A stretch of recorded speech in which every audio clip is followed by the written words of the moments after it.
कार्रवाई करने को तैयार नहीं है। आज हमने घेराव किया है। डीडी एग्रीकल्चर ने आश्वासन भी दिया कि 1 सप्ताह के अंदर हम कार्रवाई करेंगे।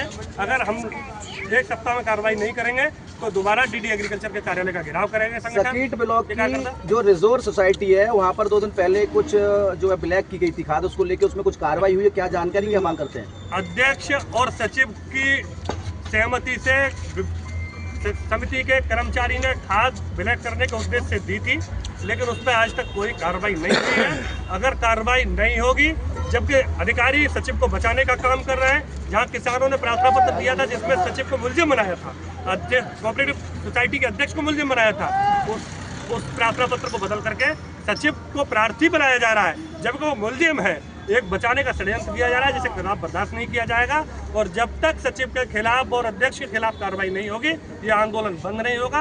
1 सप्ताह का समय डीडी एग्रीकल्चर ने दिया है। अगर वो अपने वादे से मुकरेंगे तो आज सुबह एक समिति के कर्मचारी द्वारा महिलाओं से इस तरह की अभद्र टिप्पणी की गई कि आपके घर में कोई इंसान नहीं है, किस तरह देखते हैं इस मुद्दे को? यह दुर्भाग्य की बात है। उत्तर प्रदेश के मुख्यमंत्री को इस पर कठोर निर्णय लेना चाहिए। हमारे कृषि मंत्री को निर्णय लेना चाहिए। दुर्भाग्य की बात यह है कि एक तरफ जब पुरुष कहीं मजदूरी के लिए, नौकरी के लिए, धंधे की तलाश में जा रहा है, उसके बच्चे, महिलाएं अगर खेती किसानी को संभालने का काम कर रही हैं, राष्ट्र हित में इतने पुरुषार्थ का काम कर रही हैं, और वहाँ एक दुष्ट कर्मचारी इस बात को कहेगा कि तुम्हारे घर में आदमी नहीं है, अगर कोई विधवा महिला है तो खेती नहीं करेगी। इससे बड़े दुर्भाग्य की बात कुछ हो नहीं सकती। पूरे प्रदेश में खाद के लिए हाहाकार है। मैं मांग करता हूँ कि इस प्रदेश में भाजपा की सरकार है, भाजपा के ही मुख्यमंत्री कल्याण सिंह हुआ करते थे। उन्होंने एक मुद्दे पर नैतिक जिम्मेदारी लेते हुए मुख्यमंत्री जैसे पद से इस्तीफा दिया था। क्या योगी आदित्यनाथ इस्तीफा देंगे? किसानों को खाद नहीं मिल रही है, क्या उनके कृषि मंत्री इस्तीफा देंगे? क्या प्रमुख सचिव कृषि इस्तीफा देंगे?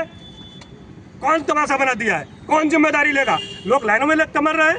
रिजोर्ट पर उस दिन पूरे दिन लाइन लगी रही, 3 महिलाएं गैस खा के गिर गई, जिनका वहाँ स्थानीय चिकित्सकों ने इलाज किया है। पूरा प्रदेश लूट रहा है। आपने कल एटाई में देखा है, तहसील में कर्मचारी जेल गया है। खुलेआम लूट हो रही है और लूट की छूट सरकार दे रही है। कहीं कोई सुनने वाला नहीं है। निश्चित रूप से अब किसान को अपने पुनः रूप में आना पड़ेगा और आंदोलन के रास्ते के अतिरिक्त दूसरा कोई रास्ता नहीं है।